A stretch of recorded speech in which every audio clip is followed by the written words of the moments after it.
Hello, we are on day 16 and discussing the topic of relational habits. Jason Valentin says marriage is an empty box and you can only take out what you put in it. So, if you want things like emotional intimacy, learn to embrace vulnerability. If you want deep connection, learn how to share your emotions and bravely listen to others. If you want a life of peace, like learn how to navigate an healthy conflict.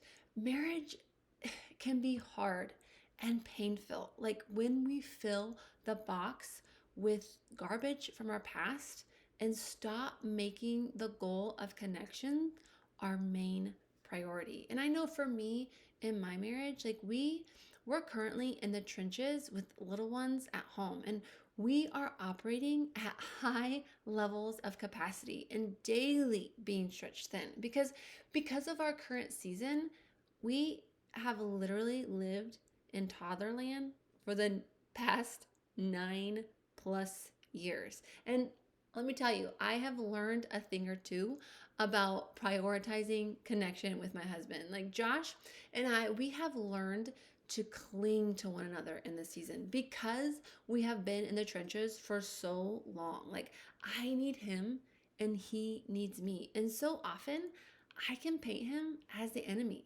but that's not who he is. He's my partner, my helpmate, the one that I turn to, and I make it my aim to choose connection always. Now, do I always want to do that?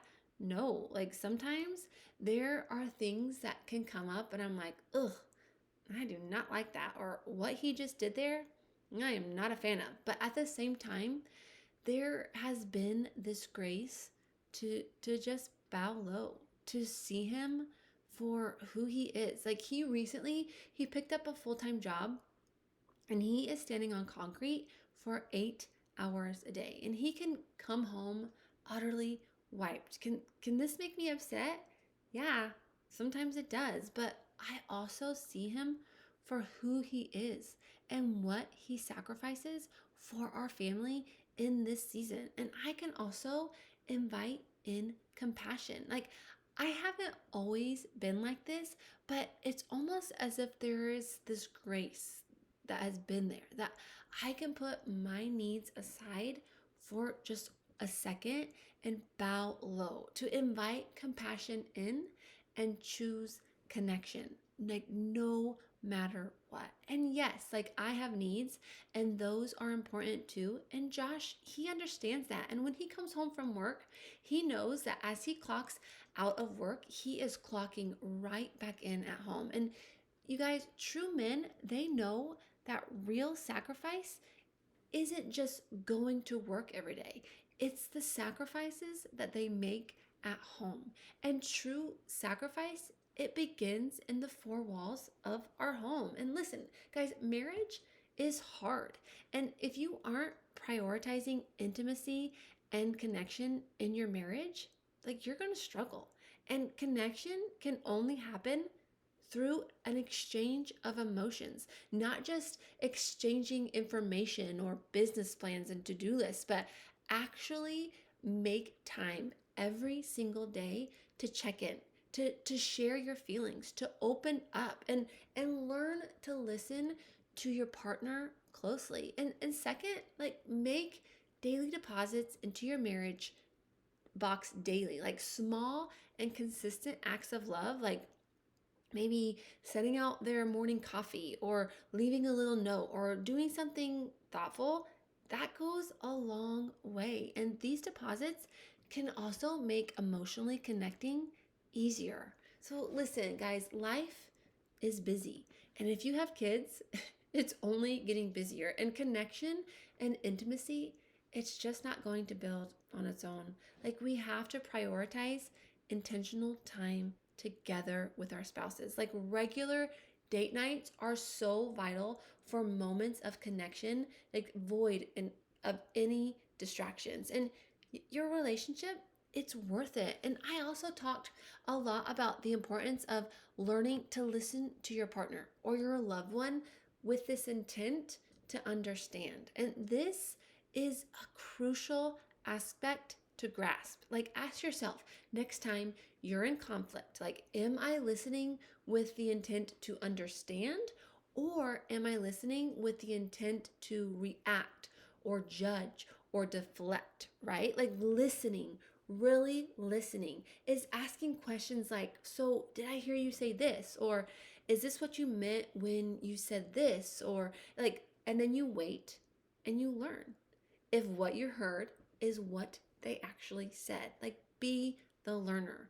Listen. Like, set your needs aside for a second and really lean in and listen. And Danny Silk, he says that if you can make it your goal to be the best listener your partner or your loved one has in their life, you are going to learn some things. And you can actually play what that person says back to them, and that person can see themselves in a mirror that we are holding up to them.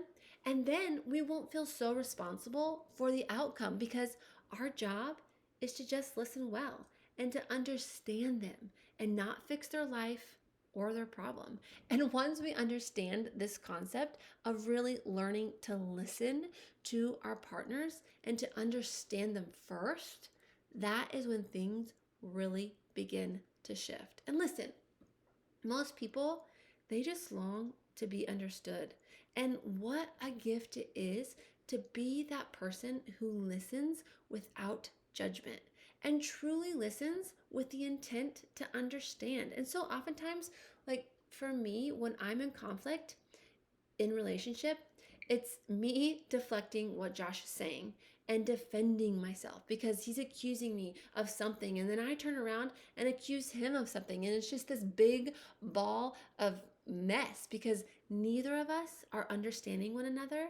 And we're just spewing words, trying to make a point or trying to come up for air.